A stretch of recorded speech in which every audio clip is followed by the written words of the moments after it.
کہ اگر آپ کی زندگی میں مصیبتیں ہیں تو اپنے گھٹنے ٹیکو زمین پہ اور خدا سے دعا کرو۔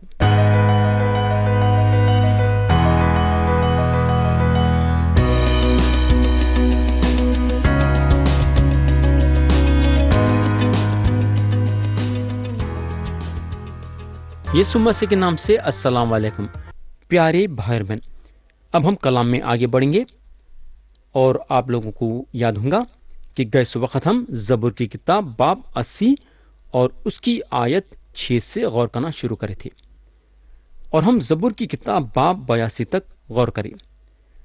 آج ہم کلام کے نئے حصے پہ آئیں گے اور اٹھائیں گے باب 83۔ باب 83 کا مضمون ہے عدالت کے لیے پکار۔ ہم پڑھیں گے آیت 1 اور 2۔ یہاں لکھا ہوا ہے، اے خدا خاموش نہ رہے، اے خدا چپ چاپ نہ ہو اور خاموشی اختیار نہ کر، کیونکہ دیکھ تیرے دشمن ادھم مچاتے ہیں اور تجھ سے عداوت رکھنے والوں نے سر اٹھایا ہے۔ پیارے بھائی اور بہن، یہاں جو بھی دشمن ہے انہیں خدا سے چڑھتا ہے۔ جس کے دل میں خدا کی محبت نہیں ہے انہیں خدا کا دشمن ہے۔ آیت 3 اور 4 پڑھیں گے، کیونکہ وہ تیرے لوگوں کے خلاف مکاری سے منصوبہ باندھتے ہیں اور ان کے خلاف جو تیری پناہ میں ہیں مشورہ کرتے ہیں۔ انہوں نے کہا، آؤ ہم ان کو کاٹ ڈالیں کہ ان کی قوم ہی نہ رہے اور اسرائیل کے نام کا پھر ذکر نہ ہو۔ میرے بھائی، یہ وہ لوگوں کے طرف اشارہ کرتا ہے جو اسرائیلی قوم کو برباد کرنے کے لیے ارادہ کرے تھے۔ آیت 5 سے 8 پڑھیں گے، کیونکہ انہوں نے اکا کر کے آپس میں مشورہ کیا ہے، وہ تیرے خلاف عہد باندھتے ہیں، یعنی ادوم کے اہل خیمہ اور اسرائیلی، مواب اور ہاجری، جبل اور امون اور امالق، فلسطین اور سر کے باشندے ہیں۔ آسر بھی ان سے ملا ہوا ہے، انہوں نے بنی لوط کی کمک کی ہے۔ صلا۔ پیارے بھائی بہن، ایسا لگتا ہے کہ جو قوموں کا ذکر یہ آیتوں میں ہوا ہے آخری دنوں میں پھر سے اٹھیں گے۔ اب تو یہ قومیں نظر نہیں آ رہی ہے۔ آیت 9 اور 10 میں لکھا ہوا ہے، تو ان سے ایسا کر جیسا مدین سے اور جیسا وادی خیسوں میں سسرا اور یابن سے کیا تھا، جو عین دور میں ہلاک ہوئے، وہ گویا زمین کی کھاد ہو گئے۔ ہم قاضیوں کی کتاب میں پڑھتے ہیں کہ خدا کیسا وہ قوموں کی عدالت کرا۔ کئی لوگوں کا یہ خیال ہے کہ آنے والے دنوں میں خدا یہ قوموں کو اس طریقے سے عدالت نہیں کرے گا جیسا انہیں اس وقت کرا تھا۔ بولنے کا مطلب یہ ہے کہ ویسی عدالت نہیں رہیں گی جیسا پہلے تھی۔ بالکل ان کا خیال غلط ہے۔ خدا بدلا نہیں ہے، خدا میں فرق نہیں آیا ہے۔ خدا پہلے جیسا تھا ویسا ہے اور آگے چل کے بھی انہیں ویسا رہے گا۔ اور ایک چیز میں آپ کو یہ بتانا چاہوں گا کہ ہم دشمنوں کے لیے دعا کرنا چاہیے۔ آیت 18 میں اگر ہم دیکھیں گے تو زبور لکھنے والے لکھتے ہیں، تاکہ وہ جان لے کہ تو ہی جس کا نام یہوہ ہے تمام زمین پر بلند و بالا ہے۔ تو یہاں ختم ہوا باب 83 اور اب ہم اٹھائیں گے باب 84، اور باب 84 کا مضمون ہے دل کے کونے میں سے خدا کے گھر کی خواہش۔ آیت 1 اور 2 پڑھیں گے، اے لشکروں کے خداون، تیرے مسکن کیا ہی دلکش ہیں، میری جان خداون کی بارگاہوں کی مشتاق ہیں، بلکہ گداس ہو چلی۔ میرا دل اور میرا جسم زندہ خدا کے لیے خوشی سے للکارتے ہیں۔ میرے بھائی، یہ آیت میں پھر سے پڑھنا چاہوں گا، یعنی کہ یہ 2 آیت بڑی اچھی آیتیں ہیں، ذرا غور سے سنو۔ اے لشکروں کے خداون، تیرے مسکن کیا ہی دلکش ہیں، میری جان خداون کی بارگاہوں کی مشتاق ہے، بلکہ گداس ہو چلی۔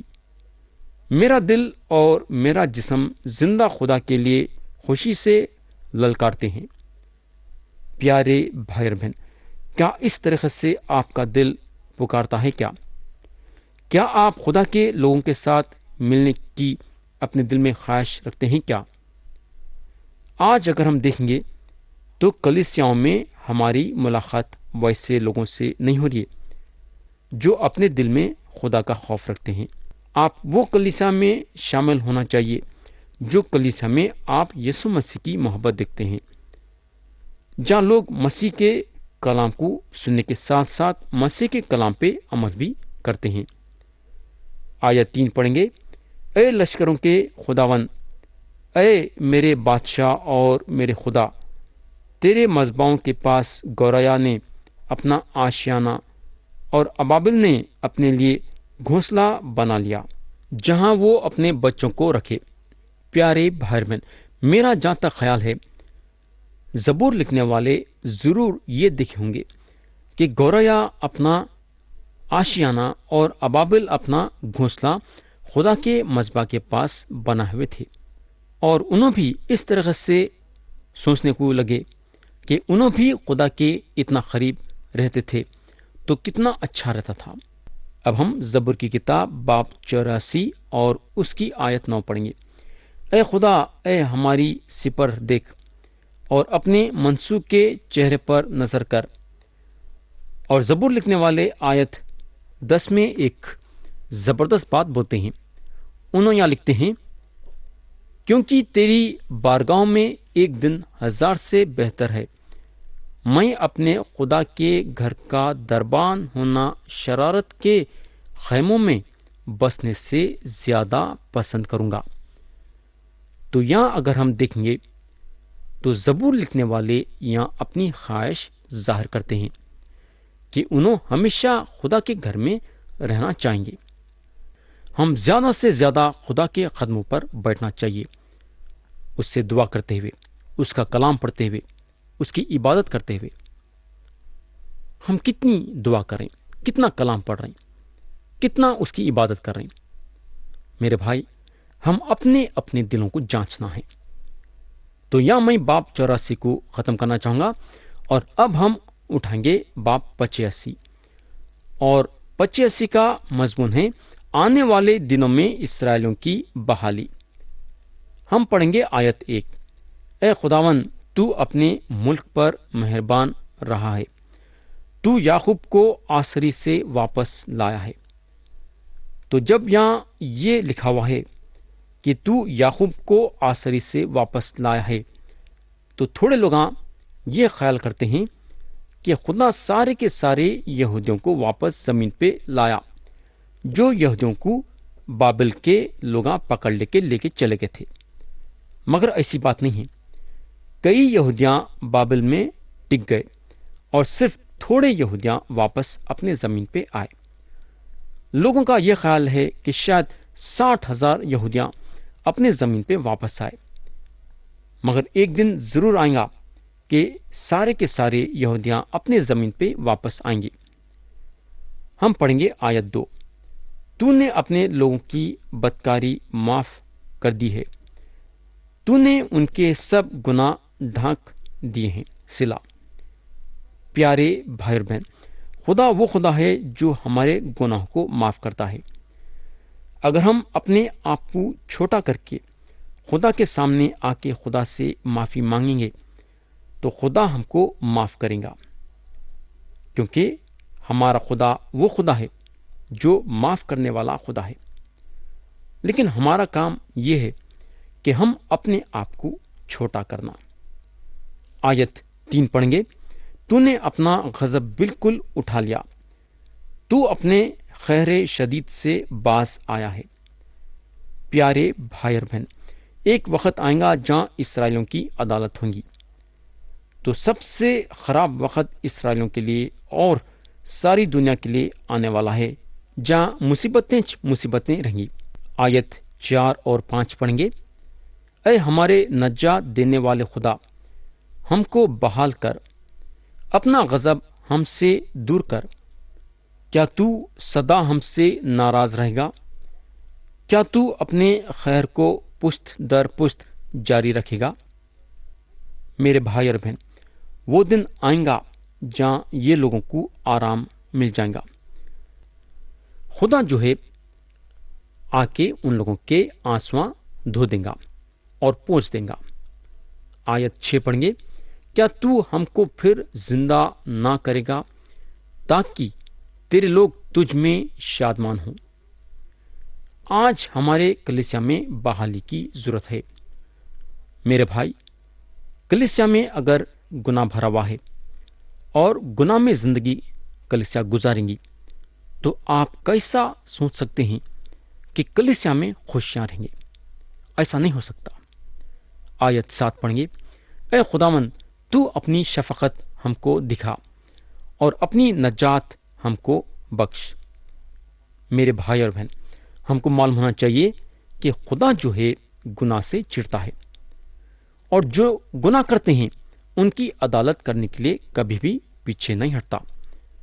مگر ہم خدا کے بارے میں یہ بھی جاننا ضروری ہے کہ انہیں رحم کھانے والا خدا ہے، اور وہ لوگوں کو ضرور نجات دیتا ہے جو اس کے طرف رجوع ہوتے ہیں، یعنی کہ جو اس کے طرف پلٹتے ہیں۔ آیت 8 پڑھیں گے۔ میں سنوں گا کہ خداوند خدا کیا فرماتا ہے، کیونکہ وہ اپنے لوگوں اور اپنے مقدسوں سے سلامتی کی باتیں کرے گا، پر وہ پھر حماقت کی طرف رجوع نہ کریں۔ میرے بھائی، جب خدا گناہ کی عدالت کرے گا، یعنی کہ آخری مرتبہ جب اس کی عدالت نازل ہوں گی، تو اس کے بعد اس کے لوگاں پھر بدکاری کی طرف نہیں پلٹیں گے، کیونکہ گناہ پوری طرح سے سارے کائنات میں سے نکال دیا جائے گا، یعنی کہ گناہ جو ہے کائنات میں اس وقت نہیں رہے گا، بلکہ خدا کی موجودگی رہیں گی۔ آیت 9 پڑھیں گے۔ یقیناً اس کی نجات اس سے ڈرنے والوں کے قریب ہے، تاکہ جلال ہمارے ملک میں بسے۔ آج اسرائیل میں خدا کا جلال نظر نہیں آ رہا ہے، مگر اس کے نجات کا ہاتھ ان کے قریب ہے۔ اب اسرائیلیوں کا کام ہے کہ اپنا ہاتھ خدا کے طرف بڑھا کے نجات حاصل کرنا۔ یہ ہے اسرائیلیوں کا کام۔ آیت 10 پڑھیں گے۔ شفقت اور راستی باہم مل گئی ہیں، صداقت اور سلامتی نے ایک دوسرے کا بوسہ لیا ہے۔ پیارے بھائی اور بہن، شفقت اور راستی ہمارے دنوں میں ایک دوسروں سے ملاقات نہیں کرے ہیں، صداقت اور سلامتی نے ایک دوسرے کا بوسہ لیا ہے۔ آج یہ بات نظر نہیں آ رہی ہے۔ آج دنیا میں صداقت نہیں رہنے کی وجہ سے ہم دنیا میں امن اور چین نہیں دیکھ سک رہے۔ جب تک ہر چیز صحیح طریقے سے نہیں چلے گی روحانی طور سے، یہ دنیا میں امن اور چین نہیں قائم ہو سکتا۔ آیت 13 پڑھیں گے۔ صداقت اس کے آگے آگے چلے گی اور اس کے نقش قدم کو ہماری راہ بنائے گی۔ جب خداوند یسوع مسیح بادشاہی کریں گے تو انہوں راست بازی کے ساتھ بادشاہی کریں گے۔ تو یہاں ختم ہوا باب 85، اور اب ہم اٹھائیں گے باب 86، اور باب 86 کا مضمون ہے داؤد آنے والی بادشاہت کے لیے دعا کرتے ہیں۔ یہ باب میں 17 آیتیں ہیں، لیکن میں آپ کا توجہ آیت 11 پہ لانا چاہوں گا۔ اے خداوند، مجھ کو اپنی راہ کی تعلیم دے، میں تیری راستی میں چلوں گا۔ میرے دل کو یکسوئی بخش تاکہ تیرے نام کا خوف مانوں۔ میرے بھائی اور بہن، یہ آیت جو ہے ہم خداوند یسوع مسیح پہ کسی حال سے بھی لاگو نہیں کر سکتے ہیں۔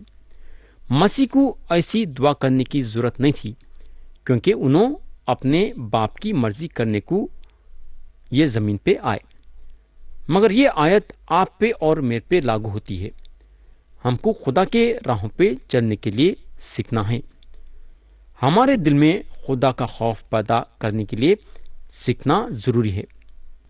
یہ ہوگا اب ہم باب 87 اٹھائیں گے، اور باب 87 کا مضمون ہے سیون جو خدا کا شہر ہے۔ ہم پڑھیں گے اس کی آیت 1۔ اس کی بنیاد مقدس پہاڑوں میں ہے۔ میرے دوست، ایک دن دنیا کی ساری حکومتیں یہ جگہ پہ رہیں گی۔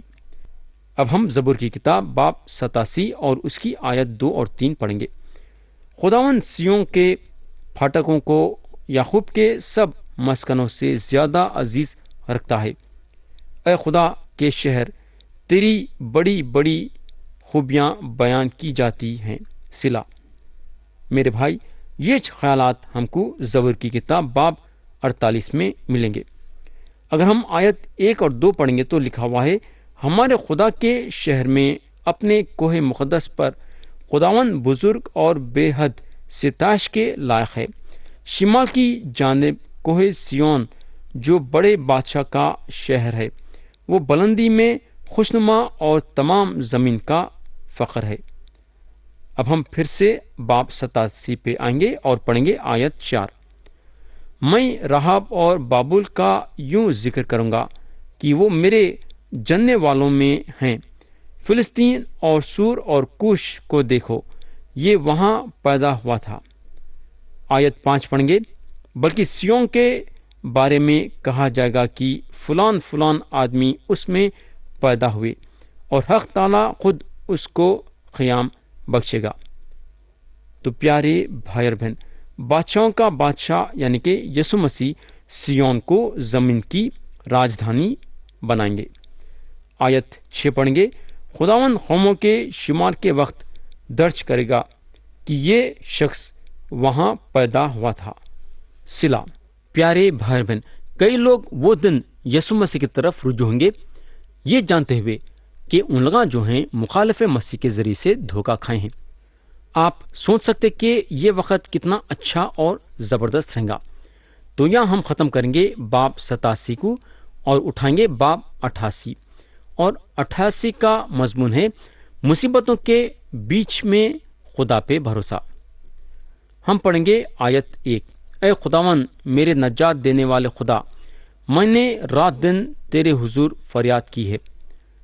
تو یہ زبور میں سب سے بڑی بات جو بتائی گئی ہے وہ ہے اے خداوند میرے نجات دینے والے خدا، اور زبور لکھنے والے نجات پہ اپنی امید رکھتے ہیں۔